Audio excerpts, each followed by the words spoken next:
Yeah, there's so much that goes into it. I like that you brought up the intervention part because these interventions they can happen, they can need to happen at the spur of a moment. Is that the right phrase?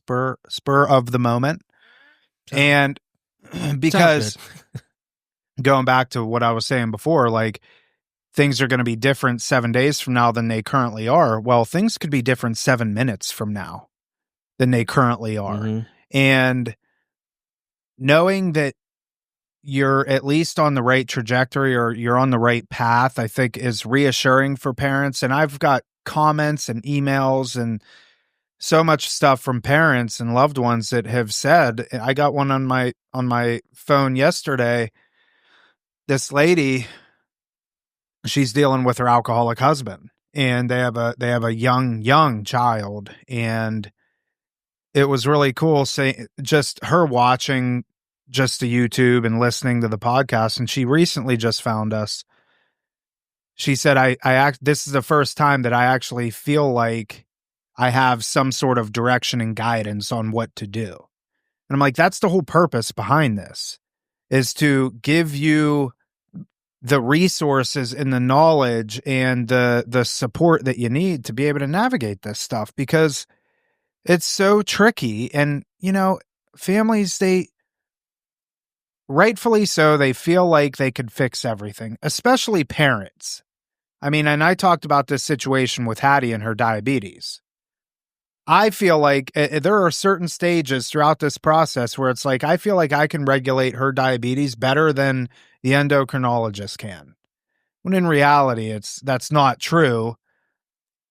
It's my control issues, And it's the same thing that happens with parents and their children, and being able to relinquish that control and to welcome in help and support and guidance.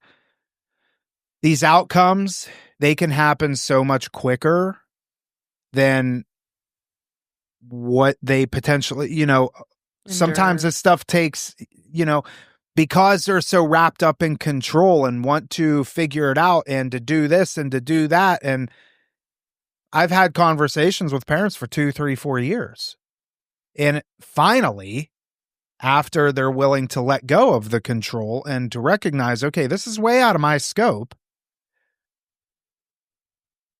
we start to see some movement, The control thing, that drives me crazy. I'll give you an example on that.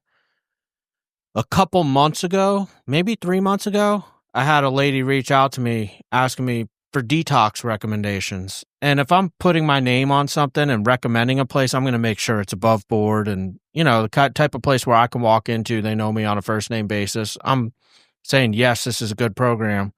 This lady called 3 of them, tore them to pieces, called me back, gave me every single reason why none of them are good enough for her kid. Then today is calling me, asking me for that list of detoxes again, because she's still in the same situation 3 months later. And I'm like, and that's, again, like, this kid could be 90 days into his sobriety journey. Instead, he's still where we started off on day 1 of the phone call. He was ready to go to detox. Yeah. When she initially called me 3 months ago, and she essentially blocked it for him. The control thing, like, I know that your intentions are to be looking out for your loved one, but sometimes you can be unintentionally hurting them in the process. And you need people like us to be able to tell you the truth. I'd rather step on your toes than step on your kid's grave.